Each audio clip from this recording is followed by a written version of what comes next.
বন্ধন news, খবরের বন্ধন। শুরু করছি আজকের খবর। আমি সকল মানুষের কাছে এটা বলবো যে বাংলাদেশে আজকে সত্যি মাইনরিটিজের উপরে যে অত্যাচার চলছে সেটা আমরা কেউ ভালো চোখে দেখছি না।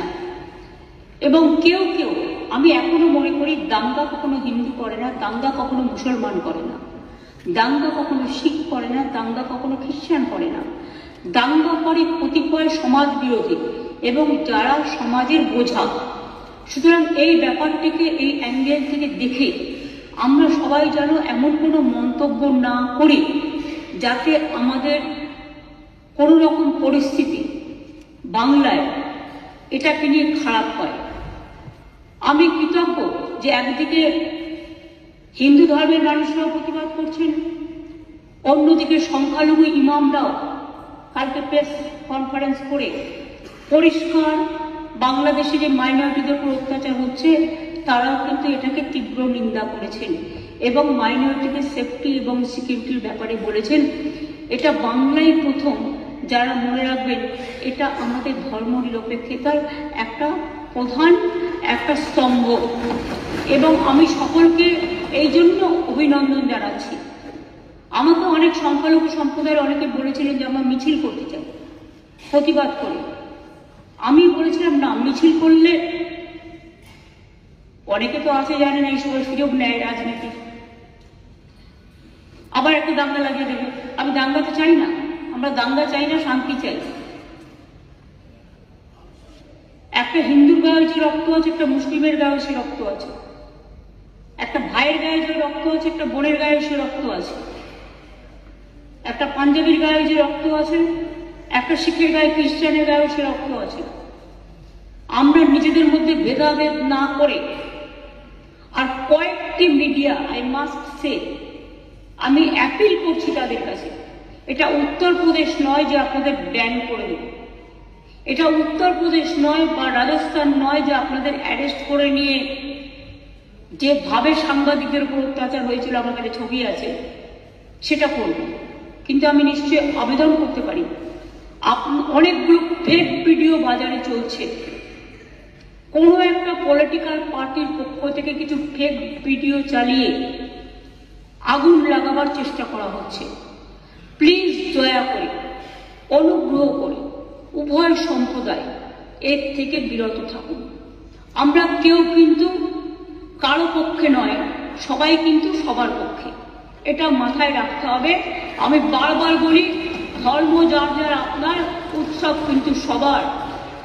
বাংলাদেশের ব্যাপারে government of India, late government of India to decide. এখানে আমরা যেন কেউ অতিরিক্ত কথা না বলি এবং অতিরিক্ত কথা বলে পরিস্থিতিটা নষ্ট না করি। যারা ভাবছেন এটা নিয়ে রাজনীতি করবেন তারা জেনে রাখুন, ওটা করতে গেলে আপনার রাজ্যেরও ক্ষতি হবে, ওখানেও যারা আমাদের বন্ধু বান্ধবরা আছে, ভাই বোনেরা আছে, তাদেরও ক্ষতি হবে। আমরা এটা চাই না। গভর্নমেন্টের কতগুলো পলিসি আছে, যেমন এক্সটার্নাল অ্যাফেয়ার্স পলিসি, এটা গভর্নমেন্ট অফ ইন্ডিয়ার ভাগ্যে পড়ে, আমাদের নয়, ওদের জুরিসডিকশনে পড়ে। অনেকে ওপার বাংলা থেকে এপার বাংলা আসতে চাইছে কিন্তু তারা ঢুকতে পারছে না। আমাদের কোনো আপত্তি নেই, কিন্তু সেখানে বর্ডার সিকিউরিটি ফোর্স দায়িত্ব নিয়েছেন, তারা আসতে দেবে কি দেবে না এটা তাদের ব্যাপার, সেই নিয়েও আমি কোনো কটু মন্তব্যে যাব না। কিন্তু যাদের টাকা আছে, পয়সা আছে, ভিসা আছে, পাসপোর্ট আছে, তারা তো প্লেনে চলে আসছে। প্লেন তো আসছে, প্লেন তো চলছে, ট্রেন তো চলছে, কিন্তু গরিব মানুষগুলো যাদের কাছে হয়তো কিছু নেই তারা আসতে গেলে পারছে না, তারা বাধা পাচ্ছে বিএসএফ এর কাছে। আমাদের হাতে কিন্তু বর্ডার নেই, এটা মাথায় রাখবেন। তাই আমি সবাইকে বলবো এমন কোনো কথা যাতে আমরা না বলি, যাতে কোনো আমাদের পক্ষও নয়, এ পক্ষও নয়, ও পক্ষও নয়। আমি সবাইকে আবেদন করছি যাতে কোনো অতিরিক্ত কোনো প্ররোচনা সৃষ্টি হতে পারে। আমি যতদূর জানি কালকে ফরেন সেক্রেটারি যাবেন বাংলাদেশে, আজকেই যাচ্ছেন, কালকে ওদের মিটিং আছে। সুতরাং লেট দেম ডিসাইড। এই ব্যাপারে আমি পরিষ্কার বলি, এক্সটার্নাল অ্যাফেয়ার্স এর ব্যাপারে উই নেভার ইন্টারফেয়ার। আমাদের দলের পলিসি হচ্ছে এবং আমাদের সরকারেরও। আমরা সবসময় এ ব্যাপারে গভর্নমেন্ট অফ ইন্ডিয়া যে গাইডলাইন্স দেয়, এক্সটার্নাল অ্যাফেয়ার্স যে গাইডলাইন্স দেয়, এটা কিন্তু আমরা মেনে চলি। তাই আপনাদের সবাইকে অনুরোধ করব, আসুন আমরা এমন একটা পরিবেশ সৃষ্টি করি যাতে এপার বাংলা দেখিয়ে দেবে যে আমরা ভারতবর্ষ, আমাদের জাতীয়তাবোধ, আমাদের দেশাত্মবোধ, আমাদের মমত্ববোধ, আমাদের স্নেহবোধ, আমাদের ধন ধান্যে পুষ্পে ভরা আমাদের এই বসুন্ধরা, তাহার মাঝে আছে দেশের সকল দেশের সেরা, সে যে স্বপ্ন দিয়ে তৈরি, সে যে স্মৃতি দিয়ে ঘেরা। এমন দেশটি কোথাও খুঁজে পাবে না কো তুমি, সকল দেশের সেরা, সে যে মোদের জন্মভূমি। এই জন্মভূমিকে আপনারা প্রতিপালন করেছেন, জন্মেছেন এই মাটিতে। এই মাটিটাকে সমৃদ্ধ করুন, ভালোবাসুন, এবং যদি কেউ বিচ্ছিন্ন করতে আসার চেষ্টা করে তাকে প্রতিরোধ করুন, এবং সেক্ষেত্রে বাঁধ ভেঙে দিতে হবে। আর যারা কেউ কেউ বলছে বিহার দখল করব, উড়িষ্যা দখল করব, আমি বলি ভাই, ভালো থাকবেন, সুস্থ থাকবেন, সুন্দর থাকবেন, কিন্তু এত বড় হিম্মত আপনাদের কেন কারো নেই যে বাংলা, বিহার, উড়িষ্যা সব নিয়ে নেবেন আর আমরা বসে বসে লালিপপ খাবো? এটা ভাববার কোনো কারণ নেই। আমরা যথেষ্ট সচেতন নাগরিক এবং আমরা যথেষ্ট সক্রিয়, কিন্তু আমরা ধৈর্যের পরীক্ষা দিই। তার কারণ এটা আমরা রবীন্দ্রনাথ ঠাকুরের কাছে শিখেছি যে আগুনের পরশমণি ছোঁয়াও প্রাণী, এই জীবন পূর্ণ করো, এই জীবন পূর্ণ করো, এই জীবন পূর্ণ করো। তাই আমি মনে করি ভারতবর্ষের অখণ্ড আমাদের সকলের অখণ্ড, এবং আমরা সবাইকে রক্ষা করব। এটাই আপনাদের সকলকে আমি আবেদন জানিয়ে গেলাম। যেহেতু হাউস চলছে, লোকসভাতেও আমাদের মেম্বাররা নিশ্চয়ই আলোচনা করবেন সুযোগ পেলে। কাজে যিনি গেছেন ক্যাবিনেট সেক্রেটারি, আমরা আশা করি তার দৌত্য সফল হোক, শান্তি ফিরে আসুক। বাংলাদেশের রাজনীতির সাথে আমাদের রাজনীতির সম্পর্ক নেই। ওরা কে কি রাজনীতি করবে সে নিয়ে আমরা কোনো কথা বলতে চাই না, কিন্তু আমাদের দেশের যে ধর্ম নিরপেক্ষতা, যে গণতন্ত্র, যে সংবিধান, আমরা যেন সেটাকে মেনে চলি। আমরা যেন অন্য কোনো উস্কানিতে আমরা যেন কোনো উস্কানি না দিই, এটুকুই আমার আবেদন। অনেক ধন্যবাদ স্যার এই টাইমটা আমায় দেওয়ার জন্য। মাদকাসক্ত যুবকদের জীবনের মূল স্রোতে ফিরিয়ে আনছে চুঁচুড়া নবজীবন ফাউন্ডেশন। আজ থেকে 7 বছর আগে পথ চলা শুরু হয়েছিল এই সংস্থার। হুগলি জেলা থেকে শুরু হয়েছিল নবজীবন ফাউন্ডেশনের কাজ। আজ গোটা উত্তর পূর্ব ভারতে ছড়িয়ে পড়েছে তার ব্যাপ্তি। জেলা ও রাজ্যের হাজার হাজার মাদকাসক্ত যুবকদের মানসিক ও শারীরিক চিকিৎসার মধ্যে দিয়ে সুস্থ জীবনের পথে ফিরিয়ে আনছে নবজীবন ফাউন্ডেশন। কি করে এই সংস্থাকে তিল তিল করে গড়ে তুলছেন বন্ধন নিউজ এর ক্যামেরার সামনে, সে কথা বললেন সংস্থার কর্ণধার চন্দন দাস। দেখি ওটার মধ্যে কি আছে, বা পাড়ার বড় দাদারা করছে, আমিও একটুখানি করি, ফিলিংসটা কি সেটা দেখতে যাই। এবং একটা সার্টেন টাইমের পর কি হয়, সেটা ফ্রিকোয়েন্সিটা তখন অনেক বেশি থাকে, গ্যাপ থাকে যখন শুরু করে।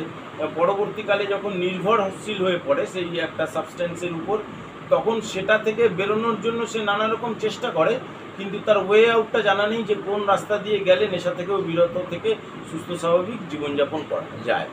তো আমি ভাবলাম যে শুধুমাত্র আমি সুস্থ স্বাভাবিক জীবনযাপন করলাম, আমার জীবনের সার্বিক উন্নতি হলো, বা আমার যেসব এম বা আমি জীবনে যে জিনিসগুলো করতে পারিনি সেগুলো আমি ফুলফিল করলাম, তাহলে তো শুধু আমার কথাই ভাবা হলো। তাহলে আমি এরকম কিছু কাজ করি যাতে আমার মতো আরও 5 জন আমার দ্বারা উপকৃত হয়, এবং একটা সার্টেন টাইমের পর যখন মানুষ চায় যে ফিরতে, অথচ তার কাছে রাস্তা থাকে না, তখন এই একটা WHO ওয়ার্ল্ড হেলথ অর্গানাইজেশন একটা প্রসিডিওর বার করেছে। গরম পানীয়র জন্য বিশ্বমানের flask, micro oven, mixer grinder, induction সহ আধুনিক রান্নাঘরের সামগ্রী উৎপাদন সারা বিশ্বে আলোড়ন সৃষ্টি করেছে বড়সিল। পাশাপাশি বিশ্বমানের সোলার গ্লাস, যা সোলার সিস্টেমের অন্যতম সামগ্রী তৈরি করে, সারা বিশ্বে নজির গড়েছে বোরোসিল। দেশের বাজারে পাশাপাশি বিশ্ববাজারেও সব প্রতিযোগী কোম্পানিকে পিছনে ফেলে এগিয়ে চলেছে ভারতের বোরোসিল। রাজস্থানের বোরোসিল কারখানায় 1200 মহিলার কর্মসংস্থান হয়েছে। প্রতিদিন রাজস্থানের প্রত্যন্ত গ্রাম থেকে ওই মহিলাদের গাড়ি করে কারখানায় নিয়ে আসে কারখানা কর্তৃপক্ষ। তারা বোরোসিলের বিশ্বমানের প্লেটের ডিজাইনে কাজ করে। দিনের শেষে তাদের গাড়ি করে বাড়ি ফিরিয়ে দেয় কারখানা কর্তৃপক্ষ। কর্মসংস্থানের এই বেনজির দৃষ্টান্তের জন্য বোরোসিল কোম্পানিকে কুর্নিশ জানায় ভারতবাসী।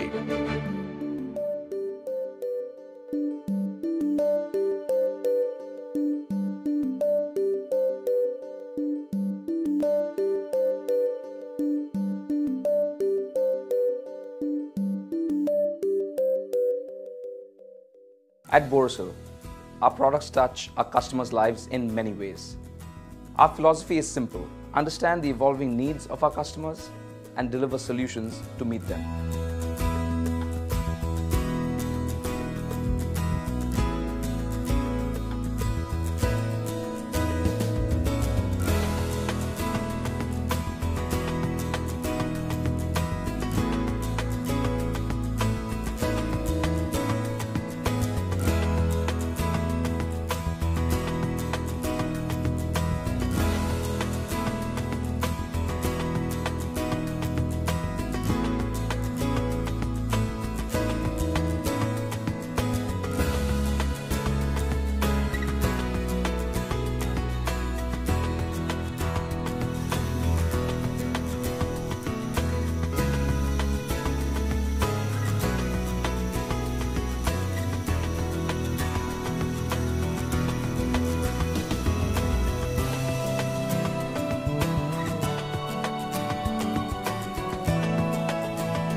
We look beyond business. We promote green energy as well as provide healthcare and education for the underprivileged. In fact, this has been our heritage at Borosil.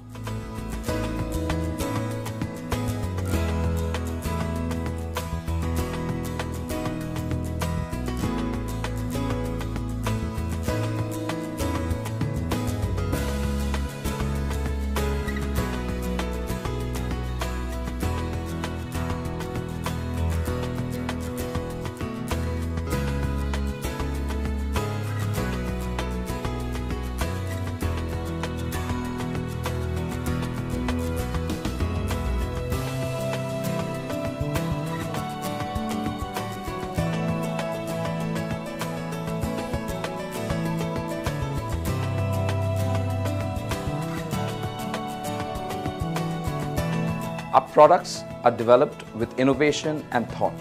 It is technology emboldened by the human spirit.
2028 সালের অলিম্পিককে পাখির চোখ করে প্রস্তুতি নিচ্ছে ধরমপুরের rifle ক্লাবের শুটাররা।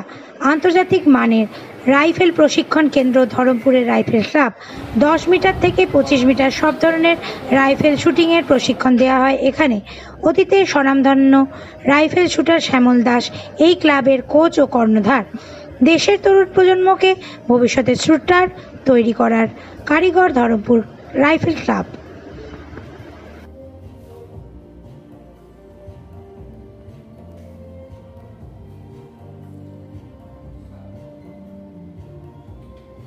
আমি shooting করতাম। শুটিংয়ে 90-তে সিভিলিয়ানে ইন্ডিয়া রেকর্ড করে চাকরি পেয়েছিলাম ইস্টার্ন রেল। সেই থেকেই আমার ইচ্ছা ছিল একটা শুটিং রেঞ্জ করব এবং ভালো শুটার তৈরি করব।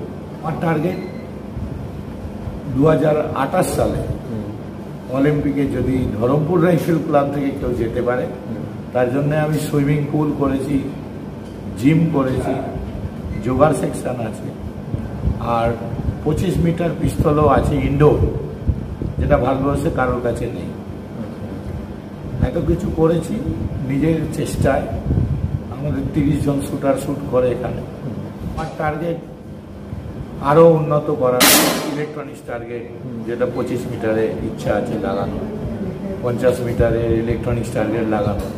এখানে 7টা লেন আছে ইলেকট্রনিক্স, একদম ইন্টারন্যাশনাল। আরও ইচ্ছা আছে 6টা লাগানো। যদি সংস্থান হয় তাহলে করব।